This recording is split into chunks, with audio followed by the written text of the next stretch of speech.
Salut l'ami, j'espère que tu vas bien. Désolé, j'ai pas pu attendre samedi, mais tes questions étant pertinentes, je me suis dit, il faut que j'y réponde aujourd'hui. La question posée suite à mon dernier tuto.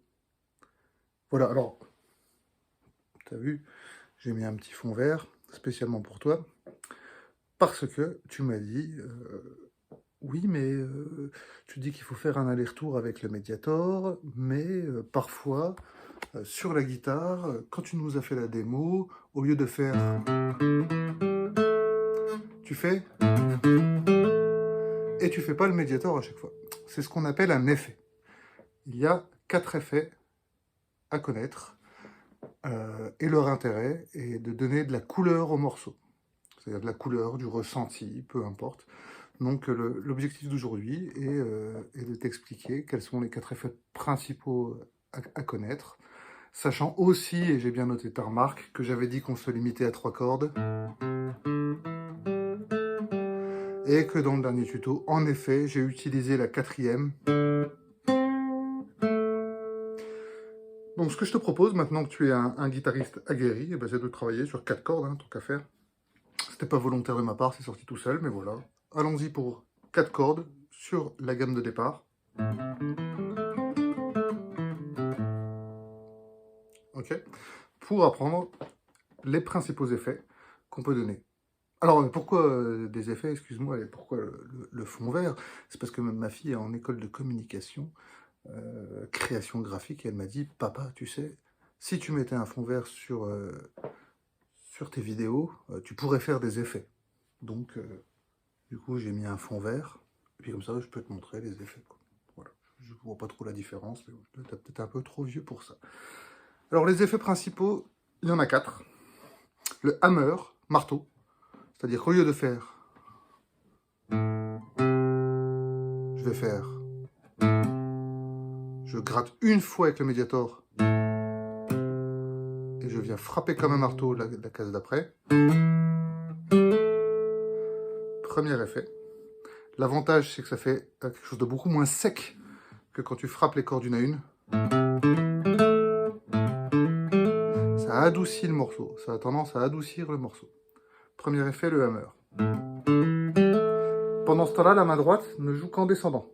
C'est-à-dire que je fais sauter le retour des allers-retours que je t'avais appris dans le tuto 2 ou 3. Je ne fais pas. Je fais. Ok. Le hammer. Deuxième effet, le pull-off. Pull-off, ça veut dire je m'enlève. C'est l'inverse du hammer. C'est-à-dire que je suis sur une note et je descends à une note plus grave en enlevant mon doigt sans frapper la note d'après. Donc au lieu de faire, je fais.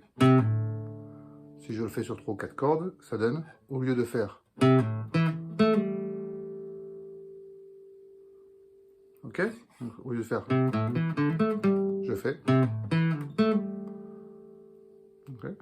Pour ces deux effets-là, ce qui est vachement intéressant à retenir, je trouve, c'est que ce sont des effets qui te permettent de faire des choses que tu ne pourrais pas faire en jouant au Mediator, d'ordre de la vitesse, on va dire.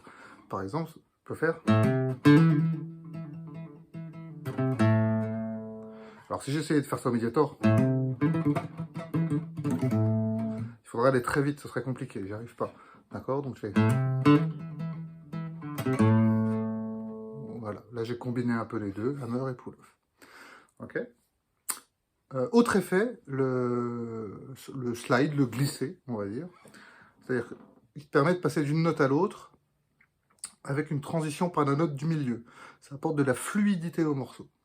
D'accord? Donc ceux d'avant apportaient de la douceur, là on apporte de la fluidité. Donc, au lieu d'avoir toujours sur mes 3 cordes de tu, si j'utilise la technique du slide, du glisser, ça fait pas sur la première corde. On commence rarement par un slide parce que ça le fait pas, bref, peu importe. Tu vois, je glisse mes notes. Ok? Et donc, au lieu d'avoir, j'ai...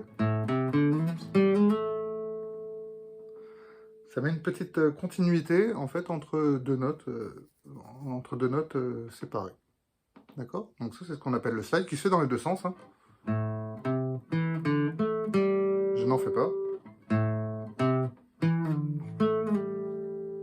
Je fais un slide. Okay. Dernier effet. Alors, je ne sais pas si le fond vert va me permettre de le faire. Bon, bref, peu importe. Espérons que ma fille s'en organise. J'espère que ça va marcher. Hein. Ce qu'on appelle le bend. Le bend, ça veut dire tendre, comme bander son arc, par exemple. D'accord. Le bend, c'est, à mon sens, ce qui traduit pour moi toute l'émotion du guitariste qui joue un morceau. Et, allez, j'exagère à peine, qui rentre dans un trip un petit peu, quoi. D'accord. Donc le bend, ça veut dire tendre une corde. L'emmener vers une note plus aiguë en tirant sur la corde, de telle sorte que on arrive à traduire ce qu'on sent comme émotion, et surtout, quand on a l'impression que la note va bien, on arrête de la tirer, et c'est pour moi le plus beau des effets. D'accord. Alors c'est très simple, il suffit de tirer sur la corde, c'est-à-dire que je reprends toujours mes 3 notes, bien sûr, de départ, au lieu de faire classique, comme tu le sais depuis le début, je vais faire. Et là, tu sens, tu vois rien que là, ça m'émeut. Donc le bend, c'est ça, je tire. Et c'est toute la subtilité, c'est que ton oreille doit travailler un petit peu pour arrêter la note là où tu veux l'emmener. Et pour moi, c'est l'effet qui traduit le mieux ce que ressent le guitariste qui en joue. Voilà. Donc résumé de la leçon, bend, slide, glisser. Ah oui, mais tu m'as dit que là, je jouais sur 3 cordes, et puis que l'autre fois, j'avais joué sur 4, donc je te le fais sur 4.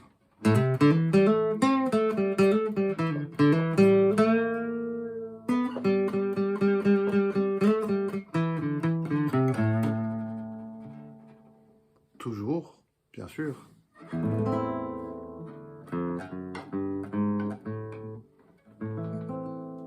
Sur ma note de départ, voir le premier tuto. À bientôt l'ami, ciao.